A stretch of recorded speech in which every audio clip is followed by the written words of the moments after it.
그런즉 육신으로 우리 조상인 아브라함이 무엇을 얻었다 하리요?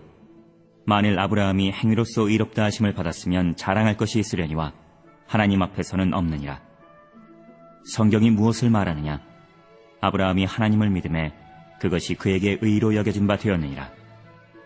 일하는 자에게는 그 삭시 은혜로 여겨지지 아니하고 보수로 여겨지거니와 일을 아니할지라도 경건하지 아니한 자를 의롭다 하시는 이를 믿는 자에게는 그의 믿음을 의로 여기시나니, 일한 것이 없이 하나님께 의로 여기심을 받는 사람의 복에 대하여 다윗이 말한 바, 불법이 사함을 받고 죄가 가려짐을 받는 사람들은 복이 있고 주께서 그 죄를 인정하지 아니하실 사람은 복이 있도다 함과 같으니라. 그런즉 이 복이 할례자에게냐 혹은 무할례자에게도냐? 무릇 우리가 말하기를 아브라함에게는 그 믿음이 의로 여겨졌다 하노라. 그런즉 그것이 어떻게 여겨졌느냐? 할례시냐 무할례시냐? 할례시가 아니요 무할례시니라. 그가 할례표를 받은 것은 무할례시의 믿음으로 된 의를 인친 것이니, 이는 무할례자로서 믿는 모든 자의 조상이 되어 그들도 의로 여기심을 얻게 하려 하심이라. 또한 할례자의 조상이 되었나니 곧 할례받을 자에게뿐 아니라 우리 조상 아브라함이 무할례시에 가졌던 믿음의 자취를 따르는 자들에게도 그러하니라. 아브라함이나 그 후손에게 세상의 상속자가 되리라고 하신 언약은 율법으로 말미암은 것이 아니요 오직 믿음의 의로 말미암은 것이니라.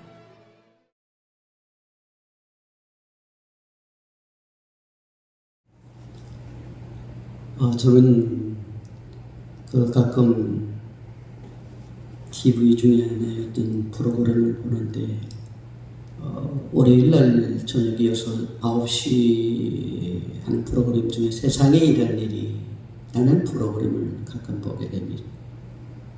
세상에 일한 일이, 요즘 우리의 세상에, 지금 우리의 나라에 어떻게 이러한 일이 벌어질 수 있는가 하는 생각을 먼저 해보았습니다. 그 여파로 인해서 지금 세상은 떠들썩해 있고, 평생 우리가 맛보지 못한 교회 예배가 중단되는 그런 아픔을 우리가 겪는 가운데, 오늘 우리 교회도 예배를 중단해서 가정에서 예배를 드리는데, 오늘 이 말씀을 이제 유튜브를 통해서 전하게 되게 됩니다. 오늘 본문을 준비해보면서 우리는 교회력에 대한 말씀으로 로마서 4장 1절에서 13절까지 말씀을 우리는 봅니다. 이 말씀 가운데 보면 아브라함이 발견한 구원의 길이 무엇인가? 구원에 대한 얘기거든요. 이 구원의 문제, 만약 신천지에 다니는 사람들이, 이단에 빠진 사람들이 이 말씀을 제대로 듣고 믿었다면 이단에는 빠지지 않았을 것이다 하는 안타까움을 가져보면서 이 본문을 준비해 보았습니다. 신구약 성경에서 아브라함만큼 유명세를 탄 인물은 찾아보기 쉽지 않습니다. 그래서 우리가 아는 마태복음 기자는 예수를 가리켜 아브라함의 후손이라고 말할 정도였습니다. 어떤 이들은 유대인의 조상인 아브라함이 그 당시 주변의 민족들과 처음부터 달랐다고 생각합니다. 왜냐하면 하나님의 백성은 아예 처음부터 그 씨가 다르다고 말입니다. 그러나 창세기를 그대로 따른다 하더라도 전혀 그렇지 않습니다. 아브라함은 유브라데스 강과 티그리스 강 유역인 갈대아우르 출신입니다. 그것은 바벨로니아 문명의 발생지이기도 합니다. 아브라함은 그곳에서 평범한 데라라고 하는 사람, 데라의 세 아들 중에 하나로 태어났습니다. 특별히 태어난 사람이 아니라는 것입니다. 그리고 아버지를 따르고는 북서부 지역인 하란으로 이민을 하고, 그곳에서 아버지가 죽자 아내 사레와 함께 조카 롯을 데리고 남쪽 지역인 팔레스타인 내려와 그곳에 터를 잡고 살게 됩니다. 아브라함은 아담과 이브를 통해서 시작된 인류의 여러 후손 중에 하나라고 할 수 있습니다. 이것은 무엇을 의미하느냐? 아브라함이 아주 평범한 사람이었다는 뜻입니다. 이렇게 평범한 사람이 어떻게 해서 우리 성경에도 보면 가장 유명한 사람이 되었을까요? 그의 후손이라고 자처하는 유대교인들이나 이슬람교도들만 아니라 혈통적으로 아무런 상관이 없는 우리 기독교인들에게도 가장 중요한 인물로 인정받는 이유가 무엇일까요? 그 이유를 우리는 오늘 본문인 로마서에서 발견할 수 있습니다. 이제 오늘 본문 로마 4장 1절에 보면 이렇게 시작합니다. 그런즉 육신으로 우리 조상인 아브라함이 무엇을 얻었다 하리요. 여기에 보면 우리말 얻었다에 해당되는 헬라어는 휴리스코라는 동사입니다. 이것은 사실 얻다로 번역하기보다는 발견하다로 번역하는 것이 더 적절합니다. 그러니까 오늘 본문에서 바울은 아브라함이 무엇을 발견했느냐라고 묻고 있는 것입니다. 영어 성경에 보면 이렇게 표현합니다. 아브라함 discovered in this matter. 아브라함이 발견했다는 것입니다. in this matter라고 하는 것은 이 일에 있어서, 이 문제에 있어서 바로 그런 뜻입니다. 아브라함이 발견한 것이 무엇인지에 대한 질문입니다. 그런데 이 일이 무엇일까요? 이 문제가 무엇일까요?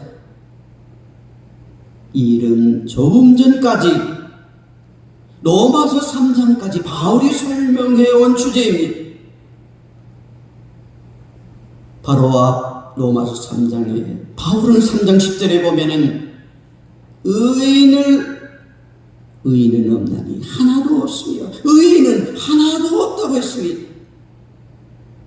그 점에 있어서는 율법을 가지고 있는 유대인이나 율법 없이 사는 이방인이나 다를 바가 없다고 했습니다. 그렇다면 어떻게 인간이 하나님 앞에 바로 세워질 수 있을까요? 인간이 구원을 받을 수 있는 길이 무엇일까요? 인간 자식에는 구원을 받을 수 있는 방법이 아무것도 없습니다. 왜냐하면 율법을 온전히 지킬 수도 없고 지킨다고 해도 그것으로 구원을 받을 수도 없습니다. 그런데 하나님께서 새로운 길을 보여주신 겁니다. 그 길은 율법과 상관이 없이 나타난 하나님의 의입니다. 하나님의 의란 하나님께서 인간을 의롭게 바르게 세워주시는 새로운 길을 의미한다고 했습니다. 그것을 믿음으로 받아들이기만 하면 누구든지 구원을 받을 수 있게 되는 것입니다. 그러면 그 길이 구체적으로 무엇을 가리키고 있을까요? 그렇습니다. 바로 예수 그리스도의 복음입니다. 이 일은 이와 같이 인간의 구원을 위하여 하나님의 행하시는 일, 하나님의 행하시는 일을 의미하는 것입니다. 그에 대한 바울의 결론은 로마서 3장 28절에 잘 요약되어 있습니다. 그러므로 사람이 의롭다 하심을 얻는 것은 율법의 행위에 있지 않고 믿음으로 되는 줄 우리가 인정하노라. 그러니까 오늘 본문에서 바울이 아브라함이 무엇을 발견했는가라는 질문은 오직 믿음으로 하나님께 의롭다고 인정을 받는 이 일에 대해서 아브라함이 해줄 수 있는 이야기가 있는지를 묻고 있는 것입니다. 유대인들은 아브라함을 그들의 조상이라고 생각했습니다. 그래서 그들은 아브라함의 예를 따라서 할례를 행했습니다. 아브라함의 후손이라는 것에 대해서 대단한 자부심을 가지고 있었습니다. 하나님이 아브라함을 선택하셨기 때문에 자신들도 자동적으로 선민이 되었다라고 믿고 있었습니다. 게다가 그들은 모세를 통해서 하나님으로부터 율법까지 받았습니다. 아브라함처럼 할례를 받았고 아브라함의 후손이고 율법을 받아가지고 있으니 당연히 하나님 앞에 인정을 받을 것이라고 생각하고 있었던 것입니다. 그런데 바울은 그러한 외적인 조건은 이제 더 이상 아무런 의미가 없다고 했습니다. 하나님께서 새롭게 보여주신 구원의 길, 예수 그리스도의 복음을 믿음으로 받아들이지 않는다면 그 누구도 하나님 앞에 바르게 세워질 수 없다고 했습니다. 아브라함의 후손이라는 것도, 할례를 받았다는 것도, 율법을 가지고 있다는 것도 아무런 소용이 없다는 것입니다. 이는 유대인들이 일반적으로 가지고 있던 생각과 정면으로 충돌하는 이야기입니다. 유대인들은 그렇게 살았습니다. 우리는 아브라함의 후손이다. 할례를 받았다. 모세가 준 율법을 가지고 있다. 그렇기 때문에 그들의 조상 아브라함에게 거슬러 올라가서 이 구원의 문제에 대하여 무엇을 발견했는지 바울은 이 아브라함의 이야기를 통해서 직접 한번 살펴보자는 것입니다. 이제 바울은 하나님 앞에서 의롭다심을 얻는 방법에 대해서 이야기하기 시작합니다. 오늘 본문 2절에서 3절을 봅니다. 2절 3절의 말씀은 바로 이러한 뜻입니다. 만일 아브라함이 행위로서 의롭다심을 받았으면 자랑할 것이 있으려니와 하나님 앞에서는 없느니라. 성경이 무엇을 말하느냐? 아브라함이 하나님을 믿음에 그것이 그에게 의로 여겨진 바 되었느니라. 유대인들은 율법을 지키는 행위로 의로워질 수 있다고 생각해왔습니다. 그러나 오늘 바울은 말합니다. 행위가 아니라 믿음으로 의로워진다고 말합니다. 이 말씀을 메시지 성경은 다음과 같이 풀이합니다. 만일 아브라함이 하나님을 위해 이룬 일로 하나님의 인정을 얻어낸 것이라면 당연히 그 공로를 인정받았을 것입니다. 그러나 우리에게 전해진 이야기의 주인공은 하나님이지 아브라함이 아닙니다. 우리에게 이렇게 말합니다. 아브라함은 하나님이 그를 위해 하시는 일에 뛰어들었다. 아브라함은 하나님이 그를 위해 하시는 일에 뛰어들었다. 바로 그것이 전환점이 되었다. 그는 자기 힘으로 바로 서려고 애쓰는 대신에 하나님께서 자신을 바로 세워주실 것을 신뢰했다. 무슨 이야기겠습니까? 여기서 바로는 아브라함이 어떻게 하나님의 인정을 받게 되느냐고 묻습니다. 개역성경에서는 어떻게 의롭다심을 받았느냐 이것을 묻습니다. 아브라함이 하나님을 위해서 이런저런 일을 많이 했기 때문에 인정을 받았습니까? 아니라는 것입니다. 오히려 하나님이 그를 위해 하시는 일에 아브라함이 믿음으로 뛰어들었다는 것입니다. 그 뛰어든 아브라함의 믿음으로 인해 하나님의 인정을 받게 된 것입니다. 그런데 유대인의 율법주의 종교 생활에서 중요한 것은 행위였습니다. 자기 힘으로 바로 서려고 애쓰는 것입니다. 그래서 그들은 할례를 받아야 했고 율법을 철저히 지켜야 했습니다. 그러나 바울이 강조하는 논점은 믿음입니다. 하나님께서 우리를 바로 세워주기 위해서 하시는 일이 더 중요하다는 것입니다. 우리가 할 수 있는 일이 있다면 그것은 하나님께서 우리를 바로 세워주실 것을 신뢰하며 따르는 것일 뿐입니다. 저는 여기서 이 이야기의 주인공은 하나님이지 아브라함이 아니라는 그 설명에 크게 공감했습니다. 정말 그렇습니다. 성경 이야기의 주인공은 하나님입니다. 성경은 사람이 무엇을 했느냐가 아니라 하나님이 무엇을 하셨느냐를 이야기하는 책입니다. 아브라함에게도 마찬가지입니다. 그 이야기의 결론은 우리도 아브라함처럼 살아야겠구나가 아닙니다.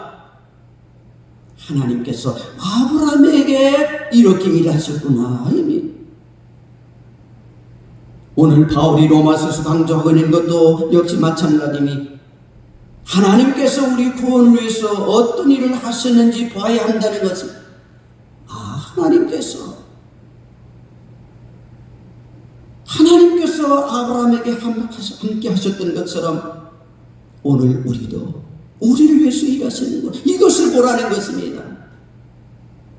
그리고 그것을 믿음으로 받아들여야 한다는 것입니다.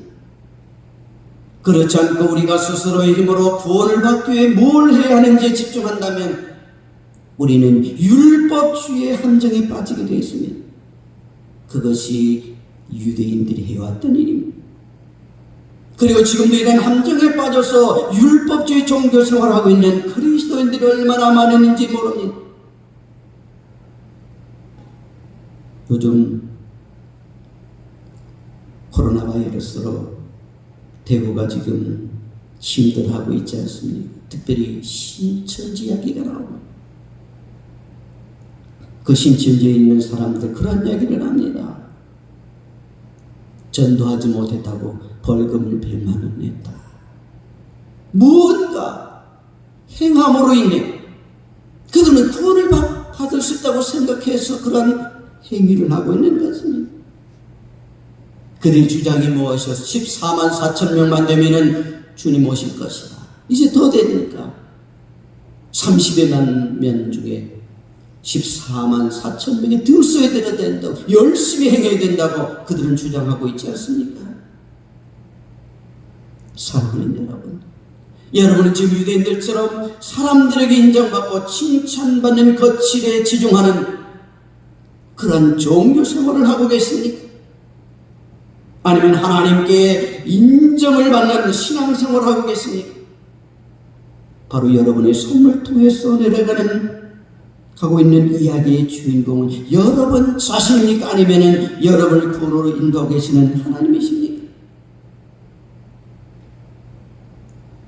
그래서 바울은 이 구원에 대해서 사람들이 가지고 있는 두 가지 태도를 오늘 본문 4절, 5절에서 설명하고 있습니다.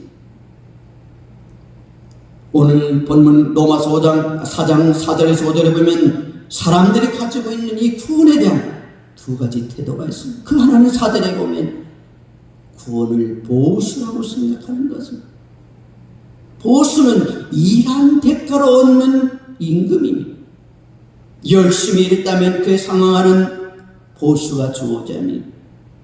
율법주의는 구원을 이런 식으로 이해합니다. 그러니까 하나님을 위해서 무언가 열심히 일했기 때문에 그 대가로 구원을 받아낸다고 생각하는 것입니다. 그래서 유대인들은 자신들의 율법을 열심히 지킴으로써 하나님으로부터 구원을 받아낼 수 있다고 믿어왔습니다. 이것이 바로 바울이 주장하고 있는 4절의 보수로 받는 구원입니다. 일한 대가로 받는 구원이라는 것입니다. 다른 하나님 구원을 은혜로 생각하는 것입니다. 5절의 말씀을 봅니다. 이를 아니할지라도 경건하지 아니한 자를 의롭다 하시는 이를 믿는 자에게는 그의 믿음을 의로 여기시나니. 그런데 문제는 경건하지 아니한 자를 의롭다 하신다. 여기서 경건하지 아니한 자를 1장 18절에 보면 어떻게 하신다 하셨습니까? 로마서 1장 18절을 쉬운 성경에는 이렇게 번역합니다. 하나님의 진노가 하늘로부터 나타나서 불의한 행동으로 진리를 거스르는 사람들이 행한 모든 경건치 아니한 것과 경건하지 않는 것과 불의를 치신다 했습니다. 아니 로마서 1장 18절에 쓴 모든 경건하지 않은 것을 치신다 하셨는데 오늘 본문 5절에 보면 경건하지 아니한 자까지도 어렵다 해주신다라고 하는 것은, 경건하지 않는다는 것은 하나님을 하나님으로 인정하지 않고 무시하는 것이니 불의한 행동이니 그것이 모든 죄의 출발입니다. 그러니까 유대교회의 율법주 입장에서 보면 그렇게 경건하지 않은 사람들은 아예 구원받을 가능성이 전혀 없습니다.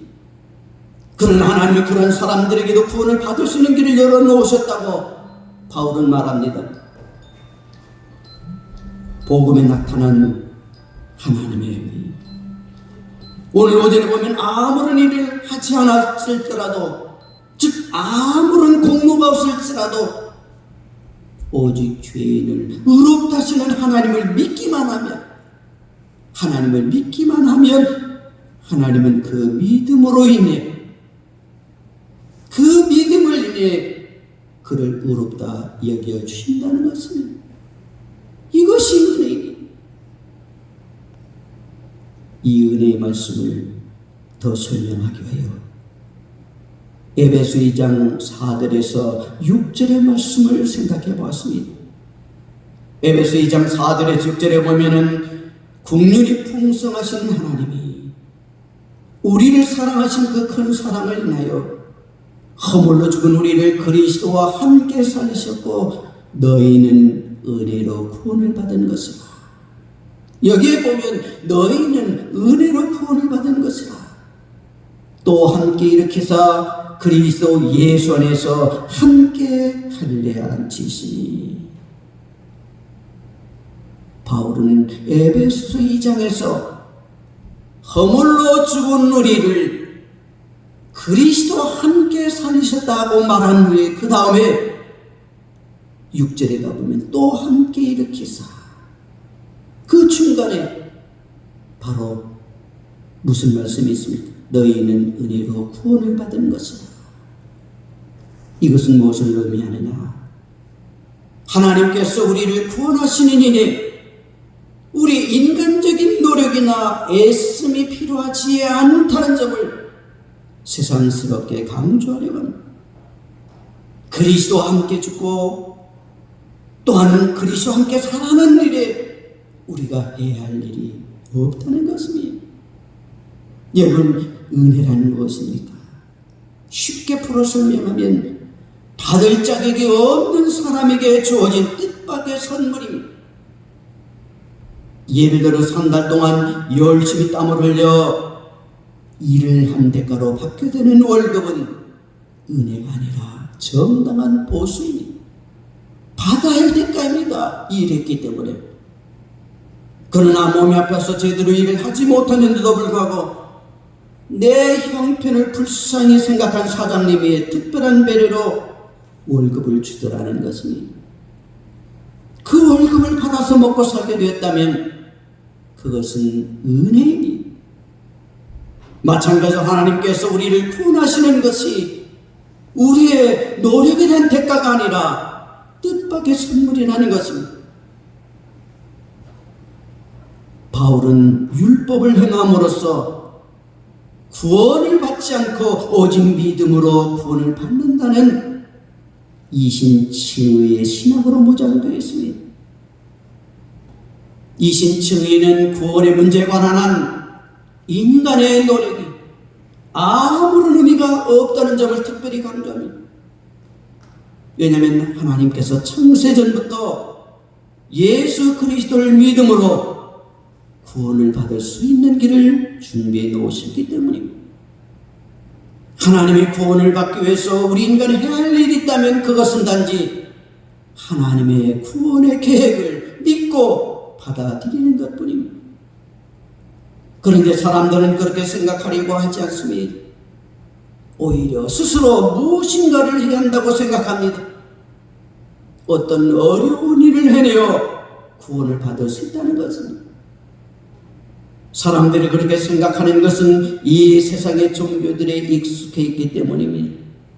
사람들이 만들어 놓은 우상을 섬기는 종교들은 한결같이 사람들에게 감당할 수 없을 만큼 엄청난 짐을 지우고 요구합니다.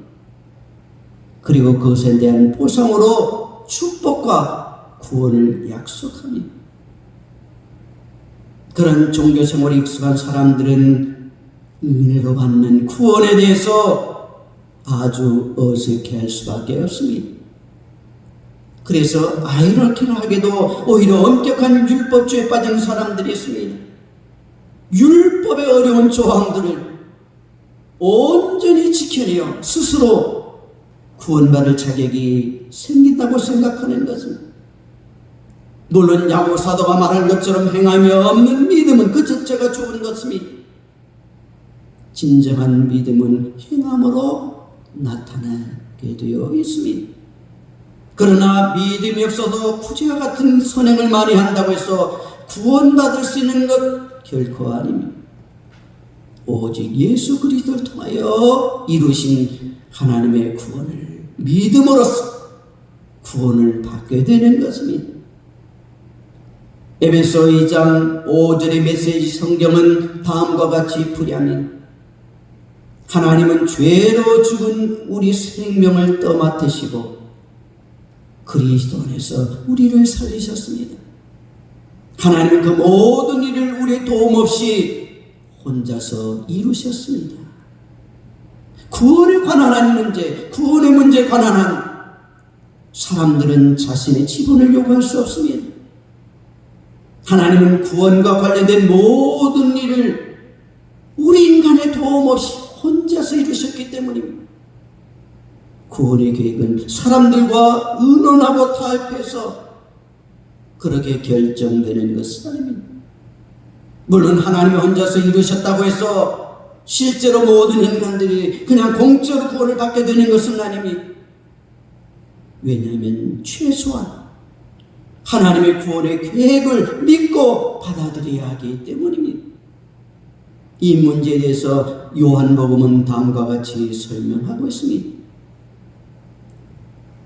요한복음 1장 9절에서 13절에 보면 선빛 곧 세상 위에서 각 사람에게 비추는 빛이 있었나니 그가 세상에 계셨으며 세상은 그로 말미암아 지음바 되었으되 세상이 그를 알지 못하였고 자기 땅에 오매 자기 백성이 영접하지 아니하였으나 영접하는 자 곧 그 이름을 믿는 자들에게는 하나님의 자녀가 되는 권세를 주셨으니 이는 혈통으로나 육정으로나 사람의 뜻으로 나지 아니하고 오직 하나님께로부터 나는 자들이니라.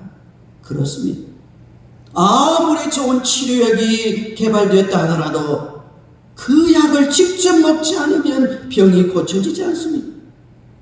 아무리 푸른 초장과 맑은 밀가루 인도해 주었다 하더라도 그 풀과 물을 직접 먹지 않으면 인생의 허기와 갈증이 해결되지 않습니다.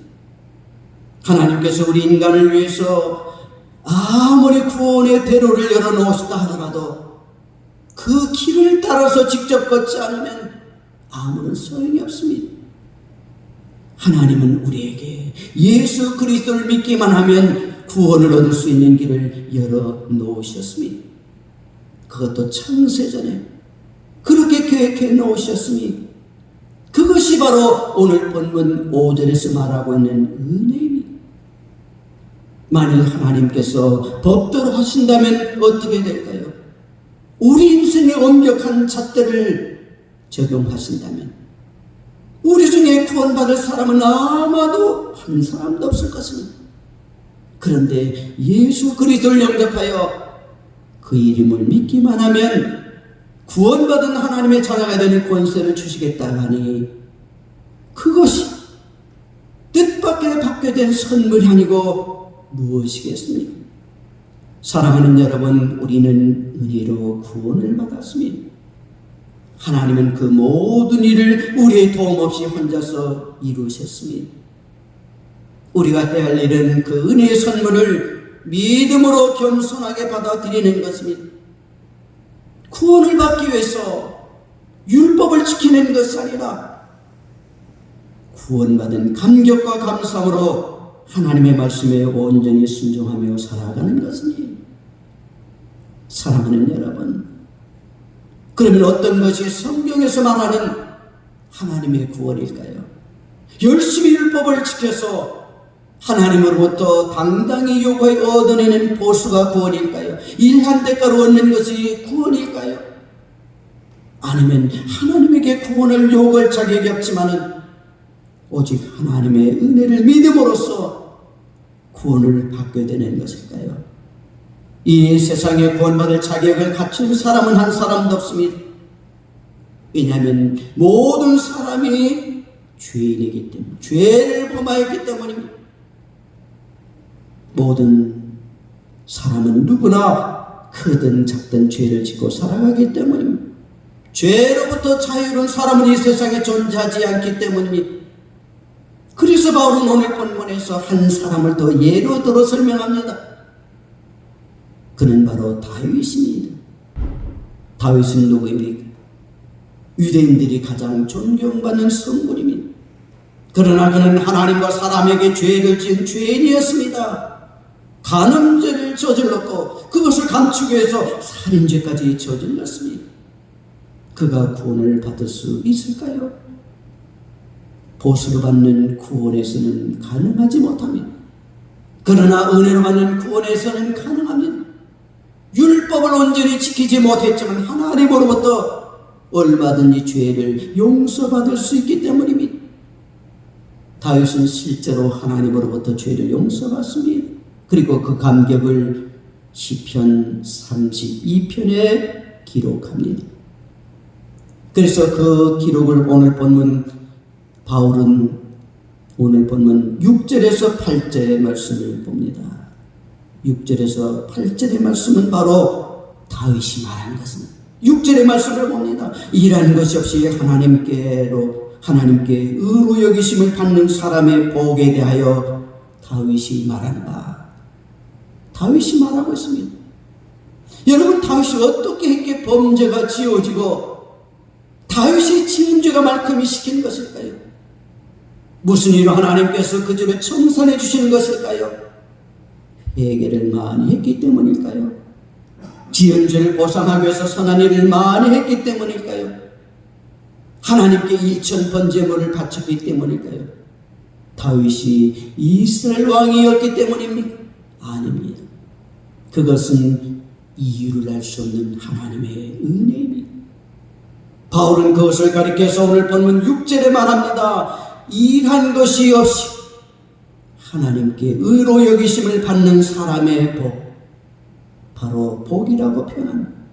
딱히 내설 만한 공로가 없지만 오직 하나님께서 모든 것을 바로 세워주실 것을 신뢰하는 사람에게 주시는 복, 이것이 바로 오늘 본문에서 바울이 설명하고 있는 하나님의 의입니다. 그 의가 예수 그리스도의 복음에 나타났다고 말하고 있는 것입니다. 저와 여러분도 하나님으로부터 이와 같은 구원을 받게 된 것입니다. 그것은 우리가 열심히 일해서 얻어내는 보수가 아닙니다. 믿음으로 받게 되는 은혜일 뿐입니다. 이제 바울은 아브라함이 하나님으로부터 의롭다고 인정받게 된 그 시점에 대해서 언급하면서 할례가 그 일과 아무런 상관이 없음을 오늘 본문 9절에서 10절에 증명하고 있습니다. 여기 보면 할례자는 유대인을 가리키고 무할례자는 이방인을 가리킵니다.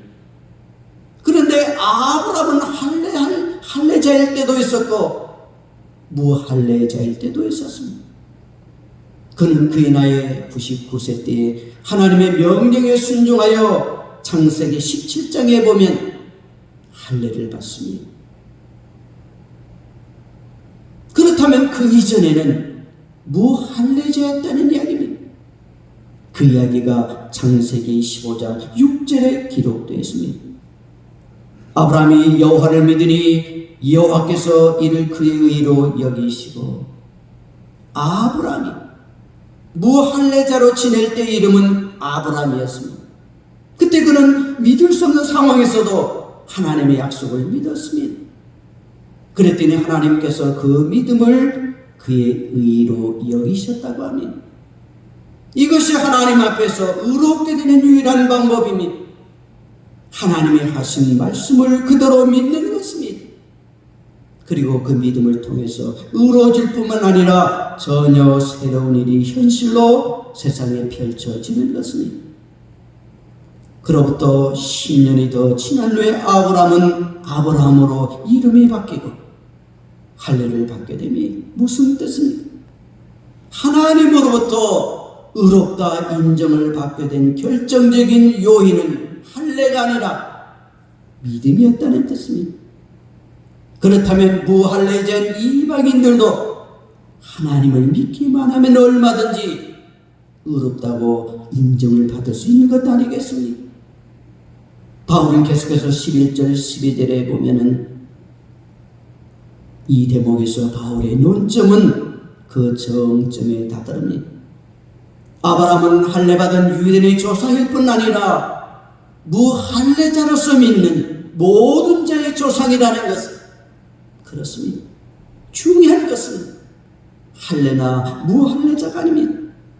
아브라함이 가졌던 믿음의 자취를 따르는 것이 중요합니다. 그래서 우리는 아브라함을 유대인의 조상이라고 하지 않고 믿음의 조상이라고 말하고 있는 것입니다.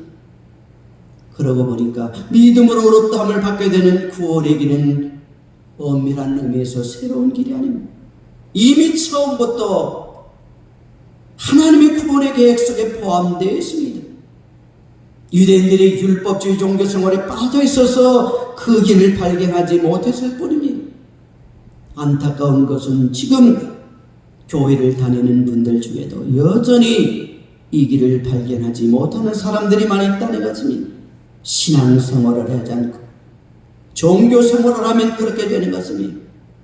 사랑하는 여러분, 오래전 아브라함이 발견한 이 구원의 길을 오늘 말씀을 통하여 여러분은 발견하셨습니까? 꼭 기억하시기 바랍니다. 하나님 앞에서 의롭다 하심을 얻을 육체는 하나도 없습니다. 아브라함도 다윗도 육체로는 의롭다 하심을 얻지 못하였습니다. 하나님은 믿음을 의롭다 여겼습니다. 하나님, 우리가 예수 그리스도 안에서 하나님을 믿을 때 그것을 가장 기뻐하십니다.